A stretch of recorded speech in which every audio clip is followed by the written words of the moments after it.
For a lot of times when this demon comes, they actually inflict diseases and infirmity on our bodies. That's why they must be rebuked. That's why they must be cast out. And these are the names of the emissaries, which we will not go to them. You know the 12 emissaries that were called. They were to proclaim the reign of heaven, that it is come, that it is drawn near, to heal the sickness, to cleanse the lepers, raise the dead. It is His will that in our times and in our age, we raise the dead. Cast out demons. And I love this part. You have received without paying, give without paying. What happened in our days that we have now commercialized the gospel? For freely you received, freely should we give. Now, remember the gifts of the Ruach HaKodesh that were mentioned in 1 Corinthians chapter 12 include the gifts of healing. You needed these gifts of healing because one of the mission that you've been tasked to do is to heal the sick. How are you going to heal the sick if you've not been given a gift to heal the sick? That's why you have been empowered to heal. The discernment of Ruachs, the discernment of the Spirit was one of the gifts mentioned in 1 Corinthians chapter 12. That you discern the Spirit, where there's a spirit that is anti the word. Do you know, sometimes it can be so deceptive, the spirit of the unclean spirit. I'm reminded of the times where Shaul, otherwise known as Paul, at some point he was preaching, and as he was preaching and ministering, this girl constantly spoke very loud and said, listen to this man. They are speaking the word of Yahuwah. I mean, the words that girl was saying, they were good words. They were saying, listen to this man.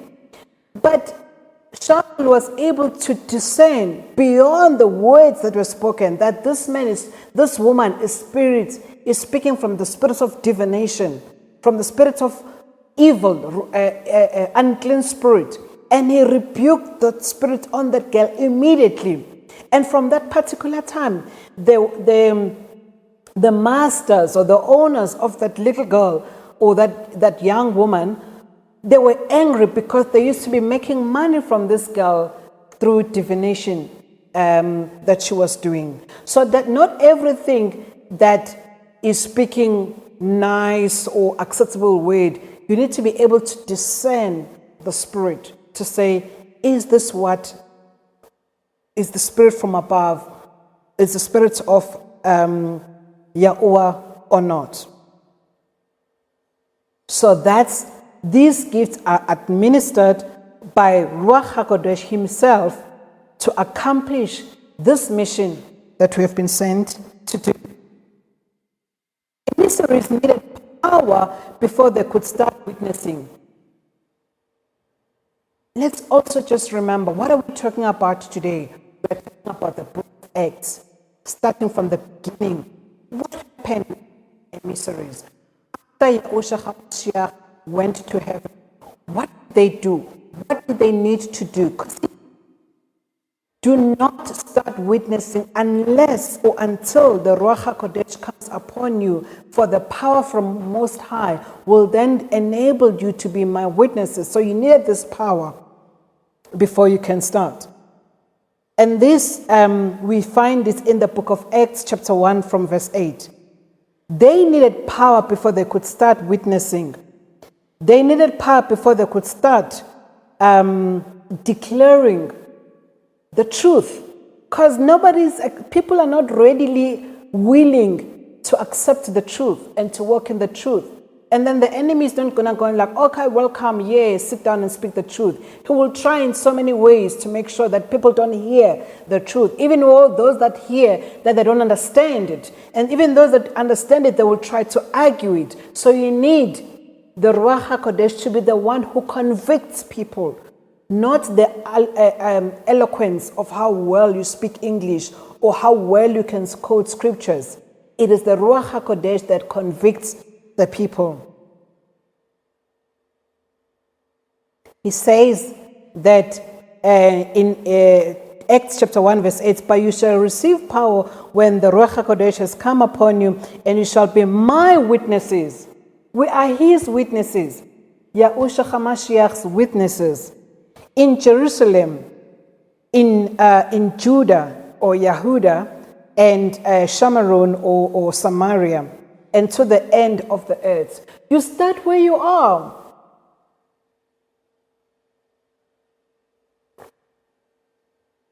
You have to start where you are. Even the scripture says, English people say charity begins at home. You cannot go and be something else to some people internationally overseas that your own people from home, they're not aware of that. So you start where you are. All right.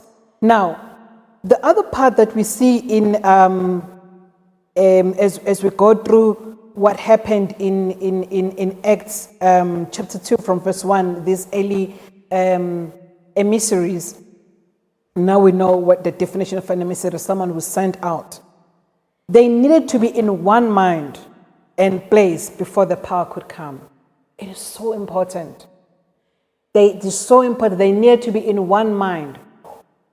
You can be 1,000 people in one assembly, but if you're not of the same mind, you're not going to achieve much.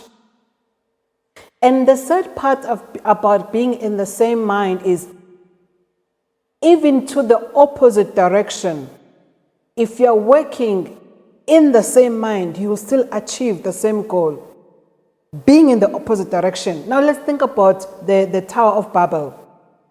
They became of one mind, one purpose, one agreement to say, let's build this tower. Let's build the place that we can be on high. And Yahuwah says, let's go down and see what is happening and confound their languages, because what they've put together, because of the unity that they have, because of how much they are one, nobody can come against what they've planned. This was happening in the opposite direction, in the evil working against Yahuwah. How much more if we work for him? We will achieve so much if we work in unity. But if there is division, there will not be any progress. For even the scripture says, a house divided against itself cannot stand. So it is important that at any point in time, once there is division, just stop. There and then say, we're no longer seeing the same way. Are we still addressing, following the same purpose? They need to be in the same mind. They need to be in the same place before the power could come. For it says, when the day of the festival of weeks, so the festival of weeks is otherwise called the Shavuot or the Pentecost. This is where you count 7 weeks from first fruits. So it was 7 weeks from the resurrection of the Yahusha HaMashiach. He died and he was in the grave for 3 days and 3 nights. And then he arose on the first day of the week. That's why he is called the first fruits. And then from that first day of the week, you then count 7 weeks. Then on the 50th day, that's when we celebrate Shavuot, or the festival of weeks of Pentecost. Now, why am I emphasizing this point? After Yahusha HaMashiach resurrected and is currently sitting on the right hand of the Father, the early emissaries still celebrated the feast. These are the feasts that we see according to Leviticus chapter 23, or in Uikara chapter 23, which is Leviticus chapter 23. A lot of people are only celebrating the Passover, but there are 7 feasts that are listed in Leviticus 23, including the Feast of Weeks, otherwise known as Pentecost. Who told us to stop? Why are we not celebrating these feasts anymore? What is even hurtful is were even celebrating pagans' festivals, such as Christmas and so many other, Valentine's Day that we celebrate, Easter that we celebrate. But that which was commanded according to Leviticus 23, which did not stop in Leviticus 23, it's still applicable to us in our days as it was applicable to the early assembly, to the early emissaries. They still celebrated Feast of Weeks. And suddenly there came a sound from the heaven as of a rushing mighty wind, and it filled all the house where they were sitting. And there appeared to them divided tongues as of fire, and settled on each one of them. And they were all filled with the Kodesh Ruach, or Ruach HaKodesh, and began to speak with other tongues, as the Ruach gave them utterance, or the Ruach gave them ability to speak. So this, what happened then, the Ruach HaKodesh is actually reminding us now. The Yahusha HaMashiach, who's the one that is sending us right now, is saying, I have not changed. I'm the one, I am the same yesterday, today, and forevermore. My mission has not changed. My instruction has not changed. Who lied to you? Who bewitched you? Who deceived you? Who promised you something else? Why have you derailed from the mission that he had given you, that he had given us and commanded us to do? So now let's look at the instructions, because the sender cannot just send someone without giving instructions. Just like as when you send your child, give instructions, go to X, Y, Z and do. Even when you start in a new job, you are given instruction by your boss, your line manager. What are you expected?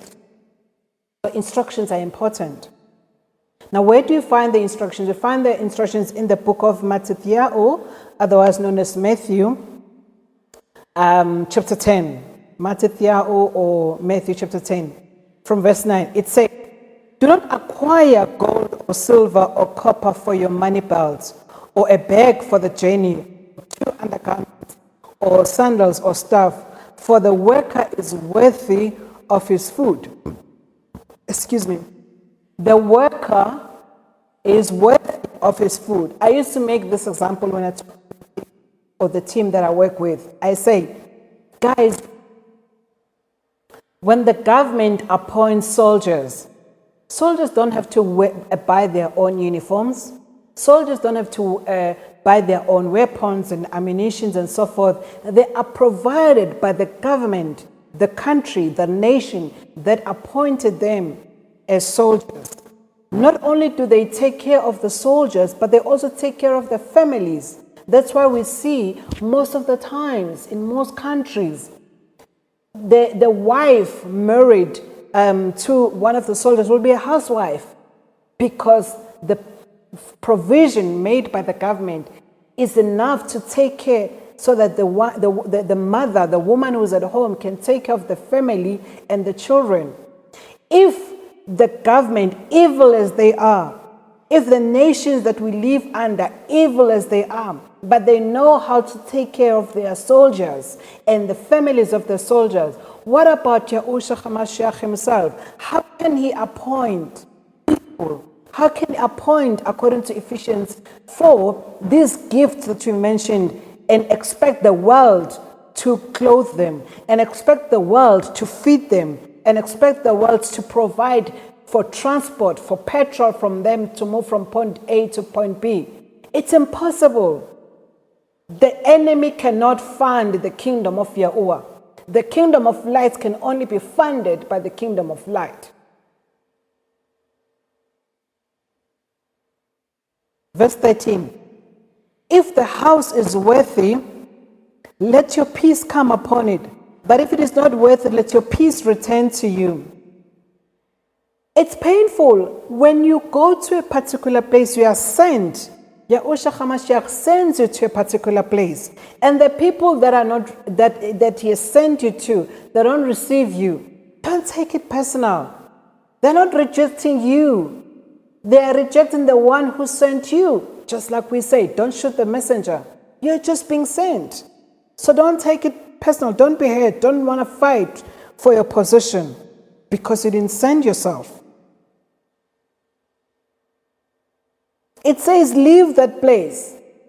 Leave that house. Leave that city. Why should you leave that house? Why should you leave that city? Because you're grieving the Holy Spirit. You are grieving the Ruach HaKodesh, who is now grieved because he's not welcomed in the space. You are offended and you are taking offense. And it just says, leave that place and dust your feet as you walk out. And then verse 17 it says, but beware of men, for they shall deliver you up to the Sanhedrin and beat you up in their assemblies. We saw it with the early assembly, the early emissaries. They were taken to the Pharisees, to the Sanhedrins, the leaders of those days, beaten up badly. And what is it to expect in our times that everyone will just accept when we come with these messages? The messages that are not coming with popularity, the message that is not bringing more offerings on the table.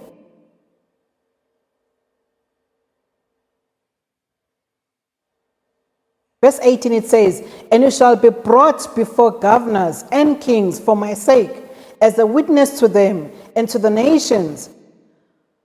But when they deliver you up, do not worry about how or what you should speak. Don't worry beforehand, for it shall be given to you in that hour what you shall speak. For it is not you who speak, but the Ruach of your Father is speaking in you. Don't stress. Don't want to defend the one who can defend himself. Don't want to fight for the one who can fight for his own battles. At that particular hour, the Ruach HaKodesh will tell you what to say. A brother shall deliver up brother to death, a father his child, and children shall rise up against parents, and shall put them to death. And you shall be hated by all for my name's sake. But he who shall have endured to the end shall be delivered. You're going to be persecuted for his name's sake. He even said that in his word. The servant is not higher than the master. If they persecuted him, the master, even to the extent of calling him that he was operating by the spirit of Beelzebub, the Lord of Beelzebub, how much more about us? How much more about you? You are persecuted and you are hated for his name's sake, which we're going to explain in these lessons. Why so much that this name is being blocked, is being restricted, is being forbidden, is being replaced. But we should endure. And if we endure, then we will be delivered. So there's no such thing. Saved, always saved. No. You have to work out your salvation with fear and trembling. That's why Shaul, otherwise known as Paul, says, I need to put my body into subjection, lest after I have preached this gospel, after I've ministered to so many people, I myself been found not worthy to enter the kingdom. So it is important that you were delivered. You are still being delivered, and you will be delivered. You are being delivered. Let's keep that track. Don't say once I was delivered, then that's it. I've got the golden ticket. There's no such thing. You are constantly being delivered, and they will still be delivered for there's still greater perils, trouble times that will come, that will still be delivered from. Verse 24. A servant is not above his teacher, or a student. A student is not above his teacher, nor a servant above his attorney. It is enough for the student to become like his teacher, and as a servant like his attorney or his master. If they've called the master himself of the house of Beelzebub, how much more about us, those of his household? Therefore, do not fear them. For whatever is concealed shall be revealed. Whatever is hidden shall be made known. They tried so many times to hide, to conceal the name of the Creator. They even accepted, they even admitted. If you look at the first pages, those that are still having the hard copy of the Bibles, I don't have it here in front of me right now, you would look at those earlier pages. There's a place that says preface. In the preface, it says that they replaced the name of the Creator. They replaced the name of the Creator with either Lord or God, capital G.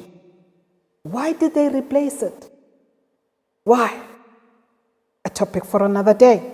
But for today, just know that whatever is concealed, whatever is hidden shall be revealed. They tried to hide the name of the Creator from us. They tried to conceal the name of the Creator from us.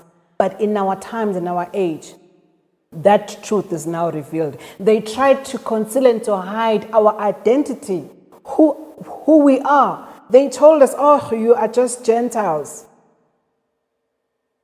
Really. And the knowledge is now covering the earth as the waters cover the seas. The knowledge of Yahuwah, the knowledge of the word is now coming out. And nobody can stop it.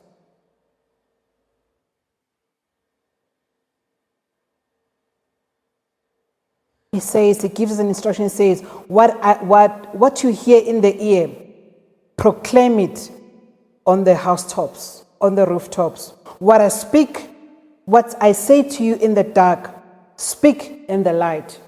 As we go through these discussions that we're having, I'm going to also be sharing the dreams that I've been having, the dreams that other people have been having. Because he reveals these dreams so that you don't feel good just for yourself. It's for the purpose, for the betterment of other people, for encouragement of other people. When Yahuwah speaks to you, whether in the gift of the prophecy or as a prophet, it's not just for yourself. So what he tells you in secret, what he tells you in the dark, you must speak it and shout it out loud in the light. What he speaks to you in the ear when you're having intimate relationship, intimate quality time with him, speak it out and shout it out on the rooftops. We've got so many platforms in our times of shouting it, everything in the rooftops. YouTube, Facebook, Instagram, Twitter, all the social media platforms are the platforms in our times to speak out what we heard in the ear, to speak out what we heard in the dark, and to speak out in the loud. And he says, go on, my child. I have sent you. I have raised you up for such a time as this to be declaring this message. Do not fear. Do not be intimidated for those that can harm your body, but fear him, not only who will destroy the body, but who can also destroy your spirit, your soul. Verse 34, do not think that I have come to bring peace on earth. I did not come to bring peace, but a sword. Now a double-edged sword is painful, cuts on both sides. For I have come to bring division, a man against his father, a daughter against her mother, and a daughter-in-law against the mother-in-law. And the man's enemies are those of his own household. That is the most painful scripture. It is the most painful and sad reality.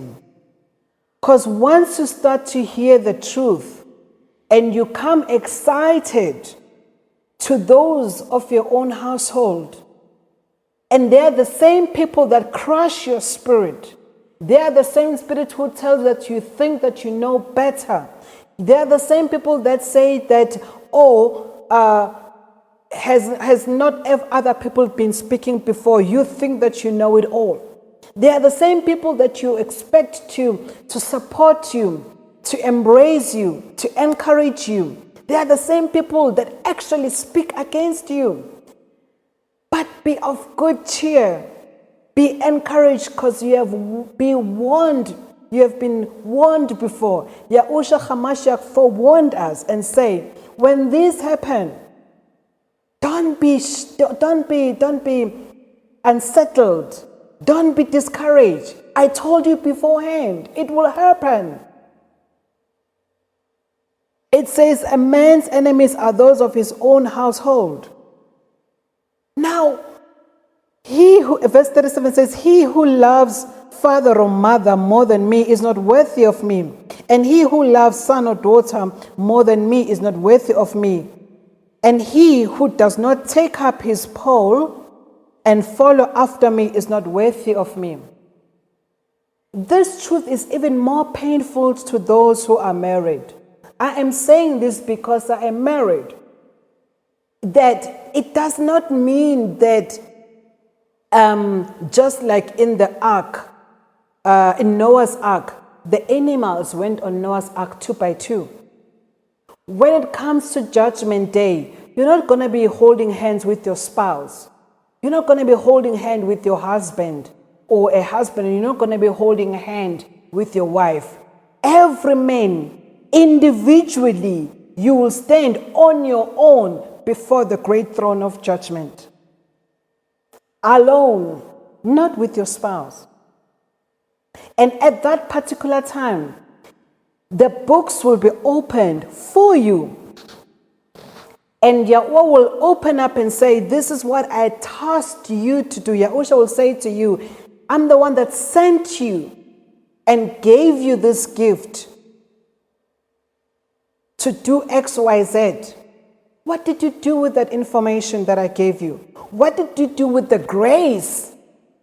What did you do with the favor? What did you do with the abilities? What did you do with the gifts? What did you do with the talents that I gave you? It's going to be painful. It's going to be rough. It's a situation where we get to the parable of one was given 5 talents and he multiplied them and came with 10. Another one was given 3 and he multiplied them. And another one was given 2 and he multiplied them. Literally double them. And the one who was given 1 gift, he went and hid it under the ground. And the master said, you are being wicked. You are being evil. For that which I've given you, you did not multiply it. And the word, we are called to be fruitful and to multiply.